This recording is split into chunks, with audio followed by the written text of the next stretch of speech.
বিসমিল্লাহির রহমানির রহিম। আসসালামু আলাইকুম। আজ অন্বেষণের 10ম বর্ষপূর্তি অনুষ্ঠান। তবে যেটা আমার জন্য যেটা লজ্জার বিষয় হচ্ছে, আমি কোচিংয়ের একেবারেই নতুন, খুবই জুনিয়র একজন টিচার। যার কারণে আমি বিগত 10 বছরে যারা পড়াশোনা করে গেছিল কোচিং থেকে এবং যারা স্যার ছিল, কাউকে আমি এত ভালো করে নামটা পর্যন্ত জানি না। তবে যাদের সাথে পরিচিত হয়েছিলাম আমাদের কোচিংয়ের সুবাদে, যেটা আমরা বুঝতে পারছি আমি ব্যক্তিগতভাবে, সেটা হচ্ছে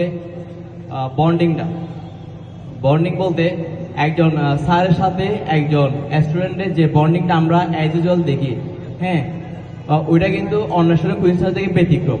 অন্বেষণ কোচিং সেন্টারে বলতে ব্যতিক্রমটা বলতে আমি যেটা বোঝাতে চাচ্ছিলাম, একটা স্টুডেন্টের ফিনান্সিয়াল থেকে শুরু করে মেন্টালি, ফিজিক্যালি কোনো সমস্যা থাকলে সেটা আমাদের অন্বেষণ কোচিং সেন্টার যারা বর্তমানে রানিং টিচার যারা ছিল, ওদের কিন্তু বলা হয় সেটা ওরা কী করে ইনস্ট্যান্ট সলভ করার চেষ্টা করে। নিজে 100% করতে না পারলেও ওটার 10% করার চেষ্টা করে আমাদের কোচিং সেন্টার থেকে। হ্যাঁ, ওটা আমাদের খুব ভালো লাগছিল। আর যেটা আরো বেশি ভালো লাগছিল সেটা হচ্ছে আমাদের শিক্ষকদের একটা ডেডিকেশন বলতে আমাদের কোচিং সেন্টার কিন্তু বলতে গেলে আমার কিন্তু এত বড় কোনো কিছু কোনো একটা এখন ওই পর্যায়ে যায় নাই, ঠিক আছে।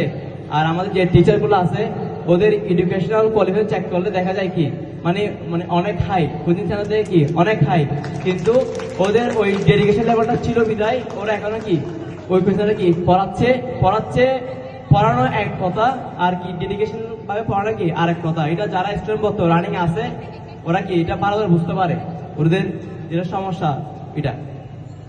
আর আমি খুবই দুঃখিত, আমি কোনো বড় বক্তা না কিংবা সুন্দর করে কোনো কথা বলতে পারি না। তার মধ্যে জুনিয়র খুবই অনভিজ্ঞ বললেই চলে। যা বলছে আসলে বুঝতে পারছেন, আর কোনো কিছু যদি ভুল হয় আমাকে কমেন্ট এসে দেখবেন। আসসালামু আলাইকুম।